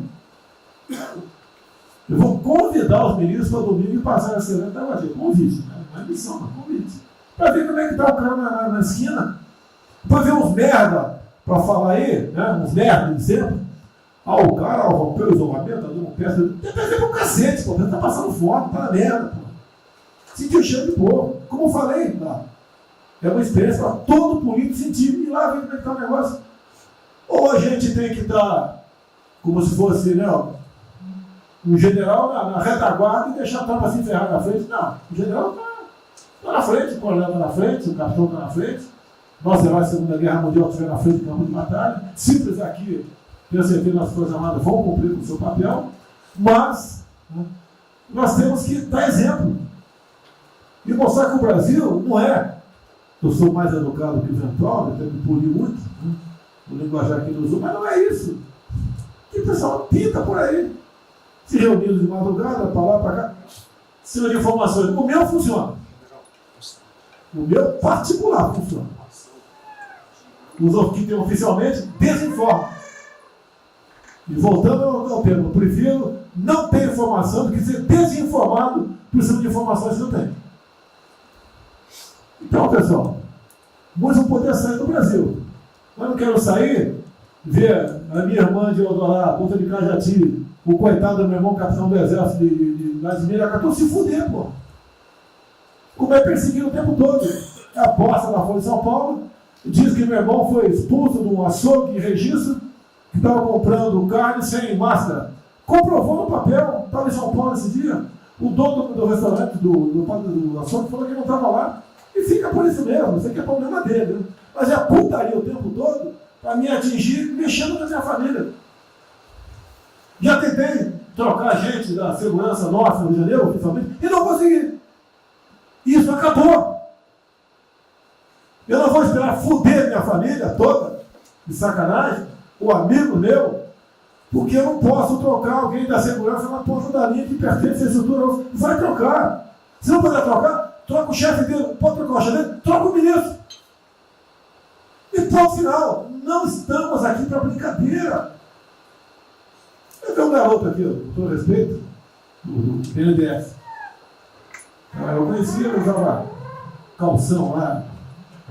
Pode ver se Estados Unidos para cá, podia estar muito bem lá. Veio para cá, eu tentava voltar ao Brasil com o vídeo do Paulo Guedes. E amigos, mais mesmo, você se lembra, Paulo Guedes? Eu não lembro dos teus pais, não de você, tá certo? Mas alguém que está investindo aqui. E todos nós temos que pensar nisso. O que esses filhos de Maia Raquel, é a nossa liberdade. Olha, como é fácil impor uma ditadura no Brasil, como é fácil. O povo da América, por isso que eu quero, ministro da Justiça, ministro da Defesa, que o povo se arme, que a garantia que não vai ter um filho da puta aparecer para impor uma ditadura aqui. Que é fácil impor uma ditadura. Facílimo. Bosta no prefeito, faz um bosta no decreto, algema e deixa todo mundo dentro de casa. Se ele tivesse armado, ia para a rua. E se eu fosse ditador, né, eu queria desarmar a população, como todos fizeram no passado, quando queriam, antes de população respeitar o ditador. Aí, que a demonstração nossa, eu peço ao Fernando e ao outro, por favor, assine essa portaria hoje, que eu quero dar um puta do recado para esses bosta. Por que eu estou armando o povo? Porque eu não quero uma ditadura. E não dá para segurar mais. Não dá para segurar mais. Quem não aceitar as minhas bandeiras da Maris, família, Deus, Brasil, armamento, liberdade de expressão, livre mercado, quem não aceitar isso está no governo errado. Espere para 22, né? O senhor Álvaro Dias, espere o Alckmin, espere o Haddad, ou talvez o Lula, né? E vai ser feliz com eles, pô. No meu governo tá errado. É escancarar a questão do armamento aqui. Eu quero todo mundo armado. Que o povo armado jamais será escravizado. E que cada um faça, exerça o seu papel, se exponha. Aqui eu já falei. Pede o ministério quem for elogiado, pela Folha e pelo Globo. Pelo antagonista, tá? Então tem certos blogs que só tem notícia boa de ministro, não sei como. Uma porrada, o ministro elogiado. A gente vê por ele, ao governo, o Ministério do Bem, apesar do presidente. É pra puta que eu pariu, porra. Eu disse, cadê o time, porra? Trocamos time, espero trocar mais ninguém, espero. Mas nós temos que, na linha do Van Trump, de forma mais educada um pouquinho, tá? Se preocupar com isso, que os caras querem a nossa hemorroida, é a nossa liberdade. Isso é uma verdade. O que esses caras fizeram com o vírus, esse bosta desse governador de São Paulo, esse estúpido do Rio de Janeiro, entre outros, é exatamente isso. Aproveitaram o vírus, está um bosta do prefeito lá de Manaus agora, abrindo cobras coletivas. Um bosta, que quem não conhece a história dele, procure conhecer, que eu conheci dentro da Câmara do meu lado. Né? E nós sabemos que a ideologia dele e o que ele prega. E que ele sempre foi. O que está aproveitando agora, um clima desse, para levar o terror no Brasil. Né? Então, pessoal, por favor, se preocupe, que é mais importante que a vida de cada um de vocês, que é a sua liberdade. Se não me preso, não vale porra nenhuma. Bom, presidente, esses valores, esses princípios, e o alerta aí vai entrar, é válido também, como sua evocação, é que realmente nós estamos todos aqui por esses valores. Estamos aqui por esses valores. Nós não podemos esquecer disso.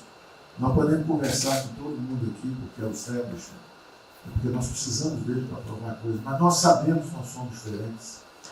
Nós temos noção que nós somos diferentes deles. E quando eles cruzam a linha, a gente solta a mão e sai andando sozinho. Enquanto eles estiverem no trilho conosco, no caminho, fazendo as reformas que nós prometemos, nós estamos juntos. Mas o cara soltou a mão, passou para o lado de lá, deixa o cara sozinho, a gente continua sozinho, vai procurar outra conversa, em outro lugar. Então, eu acho que manter essa ideia que nos trouxe aqui, e eu tenho dito isso em todo lugar, e lá fora, eu converso, semana passada eu conversei com os ministros da Fazenda do G20, conversei com os ministros também de Economia dos BRICS, e a mensagem que eu levo é sempre a mesma: o Brasil vai surpreender o mundo. Vocês duvidaram da nossa democracia, duvidaram do nosso presidente é democrata e vai fazer as mudanças. E aprovamos a reforma da Previdência no ano passado, enquanto os franceses fizeram passeadas com outra reforma da Previdência. Agora, uma coisa, por exemplo, nós vamos continuar aprofundando as reformas, nós vamos seguir. Eu conheço todas as histórias de reconstrução por profissão, obrigado a estudar isso, a reconstrução da Alemanha, na Segunda Guerra, a Primeira Guerra com Chaves, a Segunda Guerra com Ludwig Erhard, a reconstrução da economia do Chile com os caras de Chicago, todos os casos, no caso da fusão das duas Alemanhas, eu conheço profundamente, um detalhe, não é que eu ouvi falar, eu li 8 livros sobre cada reconstrução dessa. Então, eu li James 3 vezes no original antes de eu chegar a Chicago. Então, não tem blues, não tem dó, não tem blá blá blá. Tem estudos sobre todas as ocasiões. E nós vemos uma demonstração disso quando nós estamos indo numa direção norte, com as reformas estruturantes, e de repente, em 3 semanas e meia, nós fomos para o sul. Nós fomos elogiados hoje lá fora, semana passada, todo mundo elogiando, fazendo referência, que o Brasil está à frente de todos os emergentes, e Paris passou ali, só está atrás um pouquinho dos Estados Unidos. Os Estados Unidos está naquele caso, que é o cara que tem a moeda forte, ele tinha $1 trilhão para cada problema que ele tem e ninguém reclama. Fizemos vários programas antes dos alemães, vários programas antes dos ingleses, vários programas, de todo tipo. Então, se não existe algo aqui, é dogma. Existe capacidade de trabalho, foi um grupo extraordinário que tem. Então, nós atacamos em todas as direções. Primeiro, o campus foi lá e reduziu os compulsórios, em 200 milhões, Logo depois nós não tínhamos espaço constitucional, fizemos antecipações de benefícios e dividendo de impostos, porque não tinha espaço constitucional. Logo depois tivemos espaço pelo Supremo e pelo Congresso. Entramos nas constitucionais, gastamos 300 e poucos bilhões, que não é muito. Ter ideia, o último déficit do governo Temer foi 160. Nós gastamos 300. Não gastamos tanto assim, mas atingimos 50 milhões de brasileiros, como diz lá o Pedro. 70 milhões de brasileiros.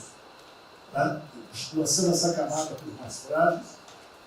Pegamos os idosos, pegamos as empresas, microcrédito, depois de 0 a 360 mil, depois de 360 a 10 milhões. Montamos um comitê de bancos, estamos lá com o Montezano agora fazendo justamente a reestruturação. Não vai ter molezinha para a empresa aérea, para nada disso. É dinheiro que nós vamos botar usando a melhor tecnologia financeira lá de fora. Nós vamos botar dinheiro, vai dar certo, nós vamos ganhar dinheiro. Nós vamos ganhar dinheiro, usando recursos públicos, para salvar grandes companhias. Agora nós vamos perder dinheiro salvando empresas pequenininhas.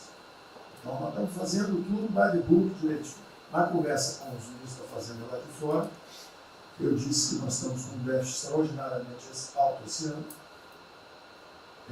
da mesma forma que eles, está todo mundo na mesma direção, só que nós caímos no chão com uma confusão, tiro, porrada e bomba, mas nós não perdemos a bússola. A gente cai, levanta e sabe para onde nós temos que ir. Nós não vamos perder a bússola. Nós sabemos dos valores, sabemos dos princípios, sabemos o que nós estamos defendendo. Estamos defendendo liberdade, liberdade econômica, liberdade política. Nós sabemos o que nós estamos defendendo. E estamos agora, no meio dessa confusão, derrubando a última torre do inimigo. Uma coisa é que nós vamos fazer a reconstrução e a nossa transformação econômica. A outra coisa são as torres do inimigo que a gente tem que derrubar. Uma era excesso de gasto com a Previdência, derrubamos assim decretando. A segunda torre era os juros estão descendo e vão descer mais ainda. O Campos tem o mapa já, estamos descendo. Então, para ter uma ideia, o ano passado, para esse ano, 120 bilhões a menos de juros. Um plano Marshall por ano, sem de juros a menos. Então nós sabemos, e é nessa confusão toda que todo mundo está achando que estão distraídos, abraçaram a gente, enrolaram com a gente, nós já botamos a granada no bolso do inimigo. 2 anos sem aumento de salário. Era a terceira torre que nós tínhamos que derrubar. Nós vamos derrubar agora também. Isso vai nos dar tranquilidade de ir até o final. Não tem jeito de fazer um impeachment se a gente tiver com as contas arrumadas, tudo em dia. Acabou, não tem jeito, não tem jeito. E o presidente está no ponto futuro. O presidente falou assim, tudo bem, tem a primeira onda que é da saúde, mas tem a segunda que é da economia. E uma vem agarrada com a outra. Nós estamos ainda tentando sair da primeira, a segunda já está querendo bater. Eu ainda acho que nós estamos preservando os sinais vitais da economia brasileira. Ela, para mim, ainda é um urso hibernando. Baixa sua energia para zero, consumo de energia para quase zero, só respira. Mas quando você sai da luta, você sai para comer o primeiro bicho não passar, você tem força. Nós não podemos deixar isso graças à super safra da nossa Tereza, à logística do Tarcísio, a comida está chegando, as exportações estão subindo, a China é aquele cara que você sabe que você tem que aumentar, porque para vocês terem uma ideia, para cada $1 que o Brasil exporta 3 para a China. Você sabe que ele é diferente de você, você sabe que geopoliticamente você está do lado de cá. Agora você sabe o seguinte, não deixa jogar fora aquilo ali não, porque aquilo ali é comida nossa, né? Estamos exportando para aqueles caras. Não vamos vender para eles, é um político nosso. Mas vamos vender a nossa soja para eles. Isso a gente pode vender à vontade. Eles vão comer. Eles vão comer. A Índia também vai precisar comer. Vai ser o trading da água. Eles vão dizer que é a melhor trading da água. Um dia alguém comentou comigo, acho que foi o Campos, não foi o Campos? Foi. É o trading da água. Quer dizer, os caras precisam de alimento, não tem água, nós temos muito mais água que eles têm. Então eles vão ter que abrir mão da agricultura para fazer outras coisas e nós vamos poder exportar para eles também. Então nós temos um mapa de voo bom, nós temos uma equipe jovem, preparada, todo mundo trabalhando junto, e nós não vamos perder o rumo, nós não podemos perder o rumo. Então vai ter muita conversa, vamos para cá, vamos para lá, vamos fazer isso, vamos fazer aquilo, não vamos perder o rumo não. Pode dar investimento, bota peruca loura, passa batom vermelho, faz uma opção de coisa que for necessária politicamente, mas não vão perder o rumo econômico, não, nós sabemos onde nós estamos. Então, eu estou só dando uma mensagem de tranquilidade para todo mundo aqui, que é o seguinte, nós não estamos fazendo nada exótico, dogmático, nada disso. Nós estamos indo numa direção, fizemos o que o mundo inteiro fez, em 3 semanas e meia, nós fizemos o que o mundo inteiro fez, só que nós não vamos perder o rumo, não. Nós sabemos para onde nós vamos voltar já já. Tá certo? E se o mundo for diferente, nós vamos ter capacidade de adaptação. Por exemplo, eu já tenho conversado com o ministro da Defesa, já conversamos algumas vezes, quantos 200 mil, 300 mil, quantos jovens aprendizes nós podemos absorver nos quartéis brasileiros? 1 milhão? 1 milhão a R$200, que é o Bolsa Família, R$300, o cara de manhã faz calistenia, aprende civil, organização social, como é que é o ASPB, organização social, política, né? Faz ginástica, canta o hino, bate continente de tarde, aprende a ser um cidadão, aprende o cidadão, disciplina, usar o tempo construtivamente, voluntário para fazer estrada, para fazer isso e aquilo. Sabe quanto custa isso? R$200 por mês, 1 milhão de cada, 200 milhões. Joga 10 meses, 2 bi, isso é nada. Então nós vamos pegar na reconstrução, nós vamos pegar 1 bilhão, 2 bilhões e contrata 1 milhão de jovens.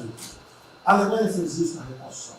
Aí você também quer fazer estrada, precisa de 3, 4 milhões a mais, tem um orçamento de 8, toma aqui seus 4 milhões. Isso não faz falta. Não faz falta. Não é isso o problema. A mesma coisa o nosso problema do jogo, lá nos recursos integrados, não tem problema nenhum, são bilionários, executivos do mundo inteiro. O cara vem, fazem convenções, olha, o turismo saiu de 5 milhões de Singapura para 30 milhões por ano. O Brasil recebe 6. Uma pequena cidade recebe 30 milhões de turistas. O sonho do presidente de transformar o Rio de Janeiro em Cancún, lá em Cancún, aquilo aí pode virar um raio.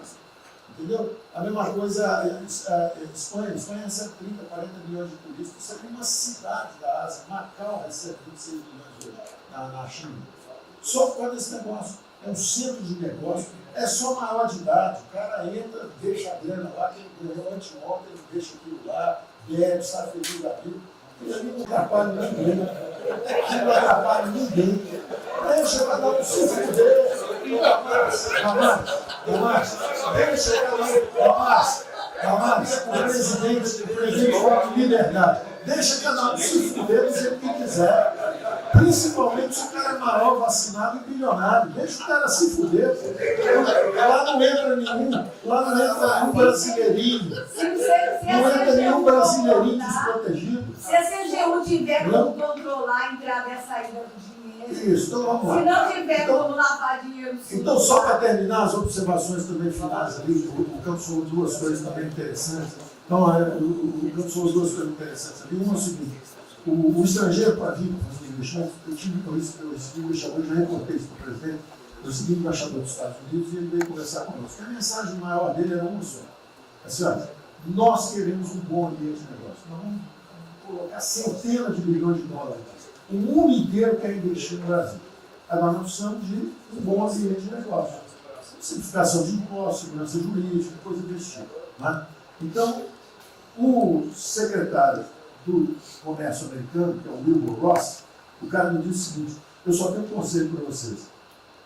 Vamos aderir ao GPA, que é o General Purchasing Agreement, que é o seguinte: é um acordo, nós com a entrada na OECD, nós assinamos esse acordo, e esse acordo diz o seguinte: não pode haver nenhuma compra governamental sem transparência. Acabou. Então não basta a gente fazer isso, quer dizer, não vai fazer concorrência para concessão, privatização. Então nós já estamos na pista certa, já estamos indo na direção certa. Só uma informação sobre isso aí. Eu fiz uma reunião com o pessoal da CDE essa semana, agora foi semana passada, falando do nosso interesse. Eles falaram que já nos consideram na CDE. Sim. Tá? Então os ministérios, estou falando isso porque vários ministérios têm uma pauta a cumprir. Vamos continuar nisso porque vamos dizer, a impressão foi excepcional. Só um dado aqui do ACDE, rapidamente do ACDE, não, o embaixador disse isso. O embaixador disse: nós não podemos perder a oportunidade do presidente estar tão próximo aqui. Os nossos 2 presidentes estão próximos. Nós não podemos perder essa oportunidade. O presidente da OCDE disse que realmente os Estados Unidos, que era, vamos dizer assim, tinha uma certa objeção, agora já está favorável. Ministro, é só um dado, a OCDE, 90% dos países que hoje integram a OCDE já contam com os resorts integrados. Os outros 10% são muçulmanos.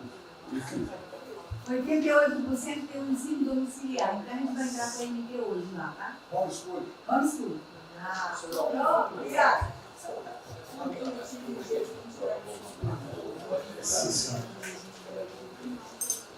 Uma nova ordem muitos países vão colocar regras para ter escola novamente. Eu acho que não é nosso caso.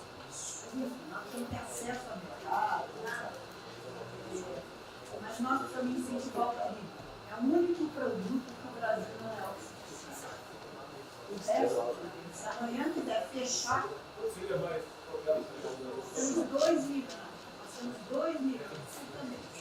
Nós temos 2 milhões de hectares na linha Mato-Piba, prontos, inclusive com a Embrapa, com variedades super produtivas para poder investir.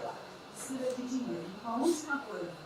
O dinheiro que volta, financiamento. O que nós precisamos é baixar o custo. A agricultura não aguenta 9% de juros, é muito alto. Sobre o Brasil, não fala nada, não? O Banco do Brasil não está tudo em cobra. O Banco do Brasil não está tudo em cobra, não precisa nem privado nem público. Então, se for apertar o Rubem, coitado, ele é super liberal. Mas se apertar ele e falar, bota o juro baixo, eu não posso, senão a turma, os privados, meus minoritários me apertam. Aí você fala assim, bota o juro alto, eu não posso, porque senão o governo me aperta. O Banco do Brasil é um caso pronto de privatização. É um caso pronto, e a gente não está dando espaço. O senhor já notou que o BNDES e a Caixa, que são nossos públicos, a gente faz o que a gente quer. O Banco Brasileiro não consegue fazer nada, ele tem um liberal lá. Então tem que vender essa peça logo. Apesar de todo o aumento de risco que passou a haver no sistema bancário, o Banco do Brasil está expandindo bastante seus empréstimos. E a agricultura, a ministra Tereza Cristina testemunha aqui de que o apoio está sendo muito grande e que nós estamos numa situação confortável, ministro. Porque, primeiro porque, em termos de liquidez, o público vê o Banco do Brasil como um porto seguro. Então, nós não estamos tendo problemas que outros bancos estão tendo, de preocupação com a liquidez do banco, da rigidez do banco. E na nossa formação de resultado, as pessoas físicas não têm um papel preponderante dentro do Banco do Brasil. E nós temos a felicidade, nesse momento, de contar com folhas de pagamento de empresas públicas, das Forças Armadas, né, que, em termos relativos, estão numa situação mais segura do que o cidadão comum, que não participa de empresas públicas. Mas só confesse o seu sonho. Confesse o sonho. Confesse o seu sonho. Em relação à privatização, Foi 23 que confessa agora? em relação à privatização, eu acho que fica claro que com o BNDES cuidando do desenvolvimento, com a Caixa cuidando da área social, o Banco do Brasil estaria pronto para um programa de privatização. Né? Mas isso a gente pode fazer. Só se discute, só se fala isso em 23. A gente pode fazer um seminário aí, possa escrever.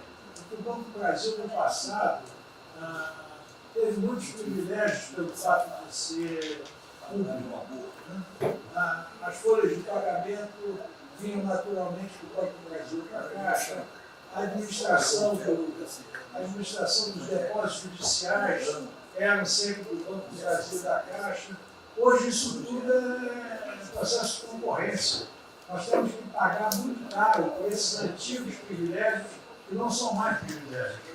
E fica só o lado ruim de ser estatal, pesando no Banco do Brasil. Porque a gente não tem a mesma facilidade de contratação, a gente não tem a mesma facilidade de demissão de novos funcionários, e vai por diante. Quer dizer, tudo tem que se meter ao governo, tem o Tribunal de Contas cavando tudo. Né? O Tribunal de Contas, hoje em dia, é uma usina de terror. Se a gente faz alguma coisa, está arriscado dentro da cadeia. Se não faz, é processado por inação. Você não tomou as providências que tinha que ter tomado. Virou um terror isso. Se ficar o bicho quieto, se correu para o ponto. Agora, eu queria fazer uma observação rápida sobre a área de medicina. Eu acompanho os números diariamente. Eu vejo que os óbitos, eles chegaram diários, passaram de 200 durante alguns dias, 4, 5 dias, mais de 200 pessoas sendo mortas. De uns 4, 5 dias para cá, esses óbitos caíram bastante, já não chegam mais na casa de 200. A minha sensação, de quem não é especialista no negócio, mas que observa os números, é que o tal do pico, o tal famoso pico, que gerava tantas preocupações, a minha sensação é que esse pico já passou. Agora, é que o senhor não viu o número que nós mostramos aqui agora, mas isso é outra história. Senhores, sem querer cortar, muito obrigado a todos, porque senão não teria